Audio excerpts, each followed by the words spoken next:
Hey everybody, welcome back to my channel. My name is Thomas, yours truly, owner of Epitome of Excellence Designs and Decor. And we are halfway through 2025. So I wanted to just take a minute. This will be like a breather video to discuss some of the frequently asked questions that I've had so far that I see in my comments. I normally try to engage with you all in my comments, get feedback, share ideas. A lot of y'all have given me some tips and tricks to things, just from your experience that I haven't had to encounter with yet, but I actually have ran into some issues. And then I said, one of my commenters or subscribers said something about doing the XYZ, and I've done it. So within the comments, I see a lot of questions, and most of those questions are what I call frequently asked questions. So I only have 4 today, so this is hopefully going to be a shorter video, but this is going to be like an interlude video in between events. So I just want to jump right into it. I'm going to go in order by greatest to least of my frequently asked questions, and the first one is, what kind of pipe and drape system do I use? I feel like I have tagged the link to this pipe and drape system so much since I've actually started that I really should have like an Amazon storefront. I've been lazy, I have not set it up, but I use the EE Online pipe and drape system, and I'll put a picture of what it looks like right here. You can order this from Amazon. It is very, very beginner friendly. It is very beginner friendly. And I ordered this after another event designer allowed me to use her pipe and drape system for a wedding. If you go all the way back to probably my first video, maybe the first or second video that I uploaded on my channel, where I did a burgundy and gold wedding, I had a pipe and drape system behind, or a kit behind the sweetheart table for the his and hers setup. And it was my first time ever using or running across this backdrop system. I fell in love with it, y'all. And I really I hate to say I became addicted or obsessed with it, but I kind of did. And I ordered. I probably have like 10 to 12 sets of these. At the time when I initially ordered mine, it was $130, I believe, and the price fluctuates. I've seen it come down to $120. I've seen it go up to almost $250. I don't know why it does that, but I purchased it from Amazon. Only thing I did was took note of what system I was using or borrowing at the time. And I said, I'm gonna look that brand up, and I looked it up on Amazon, and that's when I ordered my first kit. I think I ordered 2 initially, but if you want to get started, and if you want to do a 30-foot backdrop like I do when I set up like head tables and I set up the focal point of the room, you're gonna need 3 of these. You're gonna need 3 of these in order to get the desired look like you would have it. And I would say to do at least when you do your draping, because you can do your draping any way you see fit. I ordered my drapes from CV Linen and from the Tablecloth Factory in different places, but you can do probably a drape panel for every 2 to 3 feet. So what I normally try to use is at least 4. 4 is the lowest I'll probably go. 4 is the lowest I'll go with 5 feet of draping, but I would use them every 3 feet so that I can get the ruffle edges at the top. And then 4 is the least I will go, and I went as high as like 6 or 7 panels within the draping system, just in one 10-foot section. So if you're gonna do 30 feet, you're probably gonna need 15 different panels to go across. So that is a frequently asked question. I get them from Amazon, and I can definitely link that in the description of this video. You can go click on it. It does nothing for me, but just go click on the link and you can place your own order. The second thing that I get asked a lot is, how much did it take to start my event designing business? I didn't have a dime to my name when I started this.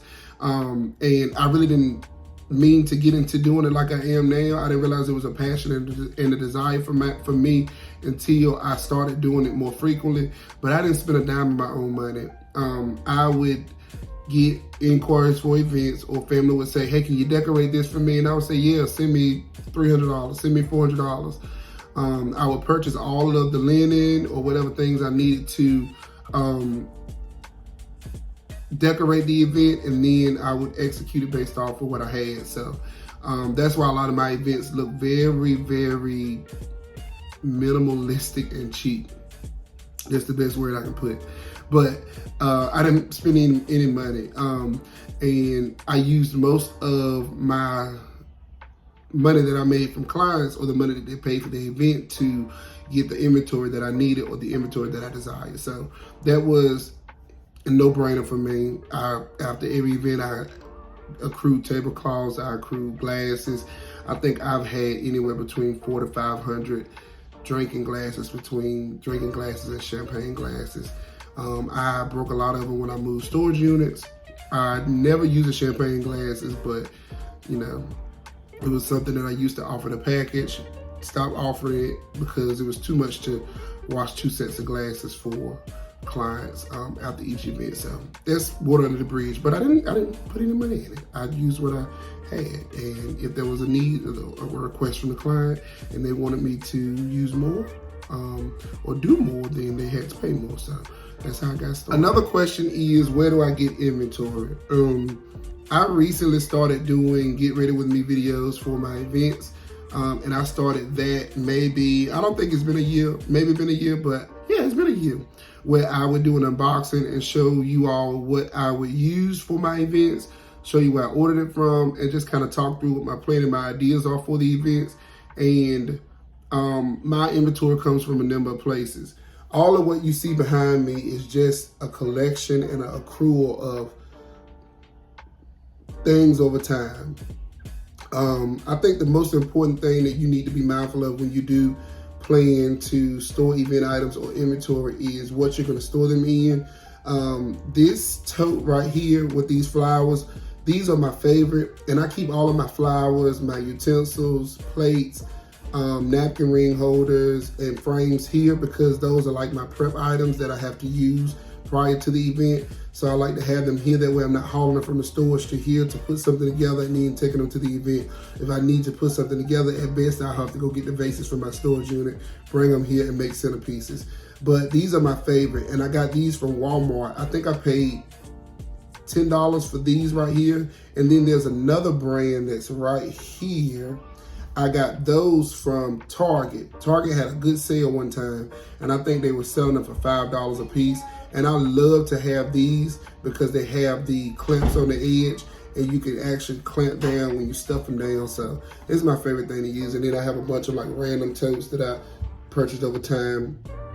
My least favorite ones are the ones with the white lids because I can't overstuff them. I have to make sure that when I pack them that they're flush. So I really can't answer that question per se on where I get my inventory. I've gotten flowers from Walmart, things from Target, things from the arts and crafts store, things from Michael's. But as far as chairs, the first order of chairs that I placed, it was a impulse decision. I think I paid almost $3,000 for 50 chairs. That is very expensive. I watched the price of those chairs and I said, you know what? I need something that is a neutral color, and I need at least 30 to get myself started. No, it's 30. I said I need at least 30 to get myself started, or maybe 40. But I remember the price was like 27, 8 something. I purchased those, and then I ended up having to go back and get 10 more because I got an event for 50. Now, the last order of inventory that I purchased was through another designer. She was placing an order. She said, hey, I'm gonna send you a catalog, look through it, let me know what you want, and then give me the money, I'll order it for you. So that's how I ended up getting that. When the shipment arrived, she ended up letting me know. I went and picked up my shipment, and that was that. And I honest to God cannot tell y'all who it came from. I don't know. And I think I paid maybe right at $2,500 for 100 chairs at that time. My throne chairs came from the Throne Kingdom in New York, I believe. But if I knew then what I know now, I probably would have scouted out some throne chairs locally because they are like ever growing. And I don't know if it's because people are getting away from that, but it's nothing for me to get on Marketplace and see somebody selling a throne chair for $800 or $900. And I paid roughly $1,200 for one chair at a time. So I paid $1,200 for the king chair that was gold and $1,200 for the queen chair that was gold. So I paid like $2,500 with tax. And the two silver white ones that I have, I paid $800 a piece for those. So was it $800 a piece? I want to say it was $800 a piece or $800 for the set. No, it was $800 a piece. It was $800 a piece. So that is where I get my inventory from. If I need to go in deeper or depth with whatever items you're interested in, let me know. But like these shells came from the TikTok shop. Somebody blessed me with this shell. So I just be getting stuff, and if I have an idea in my head, that's what I'm gonna use it for. And the very last thing that I always get asked about is my silverware. Am I using real or fake silverware? If you're new here, you probably wouldn't know, but if you've been an OG for a while, you know that I'm using plastic silverware. I like to get the realistic looking silverware from Amazon. I've also purchased some nice silverware from Ross, TJ Maxx, Home Goods, Marshalls, and it's one more. Oh, it was EOEDesigns. I think it was EOEDesigns. But I purchased some nice utensils. And I always try to use disposable items like utensils and plates, because even if I have an event and the client does not use those utensils, I don't save them. I throw them away. And normally when I'm breaking at an event, they're like, you're going to throw them away? You're not going to use them. I can't use them if somebody's sitting in that seat. You done breathe all over it. You probably done sneeze. You probably done brushed up against it. People talking all over the table. So I cannot, that's unsanitary. So I always have to throw those away. And we had a conversation, a while ago, about why our clients are not using these utensils. I don't know, y'all, but they just not. So I use fake utensils, but they have a realistic look. So they're plastic, y'all. I hope this video was informative. Again, those were the 4 frequently asked questions that I get. I intended for this video to be very short. I'm looking at the time now, and it's pretty short.